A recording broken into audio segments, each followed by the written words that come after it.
രണ്ടാം UPA സർക്കാർ ഇടതുപക്ഷത്തിൻ്റെ പിന്തുണയില്ലാത്ത സർക്കാർ എന്ന നിലക്ക് കോൺഗ്രസിൻ്റെ തനി സ്വഭാവം പുറത്തെടുത്തു. അവരുടേതായ നയം നടപ്പാക്കാൻ തുടങ്ങി. അതിൻ്റെ ഭാഗമായി സ്വീകരിച്ച ഒരു നടപടി ആ ഗവൺമെൻറ് നേരത്തെ വെച്ച കമ്മീഷൻ നൽകിയ റിപ്പോർട്ട് അത് രാജ്യത്തിൻ്റെ കമ്പോള വ്യവസ്ഥയാകെ തകർക്കാനാണ് ഇടയാക്കുക.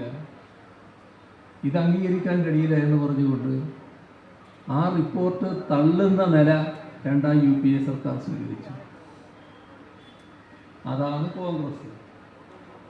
ഇപ്പോൾ രാജ്യമാകെ സ്വാമിനാഥൻ കമ്മീഷൻ റിപ്പോർട്ടിൻ്റെ മേലെ വർത്തമാനങ്ങൾ പറയുന്നുണ്ട്, അത് നടപ്പാക്കണമെന്ന് ആവശ്യപ്പെടുന്നുണ്ട്. കർഷകർ വലിയ തോതിൽ പ്രക്ഷോഭത്തിലാണ്. ആ ആവശ്യങ്ങളെല്ലാം നിലനിൽക്കുമ്പോൾ കോൺഗ്രസ്സിന് പഴയ നില ഉപേക്ഷിക്കാൻ വാക്കാലെങ്കിലും കഴിഞ്ഞത് നല്ല കാര്യം. എന്നാൽ അത് ആത്മാർത്ഥതയോടെയുള്ളതല്ല എന്ന് കോൺഗ്രസിൻ്റെ ചരിത്രം അറിയാവുന്ന എല്ലാവർക്കും അറിയാവുന്ന കാര്യമാണ്. ഇവിടെ നാം ശ്രദ്ധിക്കേണ്ട കാര്യം, ആ രണ്ടാം UPA സർക്കാരാണ് നമ്മുടെ രാജ്യത്ത് BJP സർക്കാരിന് അധികാരത്തിൽ വരാനുള്ള കളമൊരുക്കിയത്. അവർ വലിയ തോതിൽ ജനങ്ങൾക്കെതിരെയുള്ള നടപടികളാണ് സ്വീകരിച്ചത്.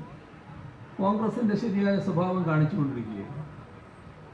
അതിൻ്റെ ഭാഗമായി ജനങ്ങൾ വലിയ ദുരിതത്തിലായി. സമ്പന്നരെ അതിസമ്പന്നരാക്കുക, കോർപ്പറേറ്റുകളെ സഹായിക്കുക, പാവപ്പെട്ടവരെ കൂടുതൽ പാപ്പരീകരിക്കുക. ഈ ഒരു നയം, ആ നയമാണ് ആഗോളവൽക്കരണ ഉദാരവൽക്കരണ നടപടികളിലൂടെ രാജ്യത്തെ രണ്ടാം UPA ഗവൺമെൻറ് സ്വീകരിച്ചത്.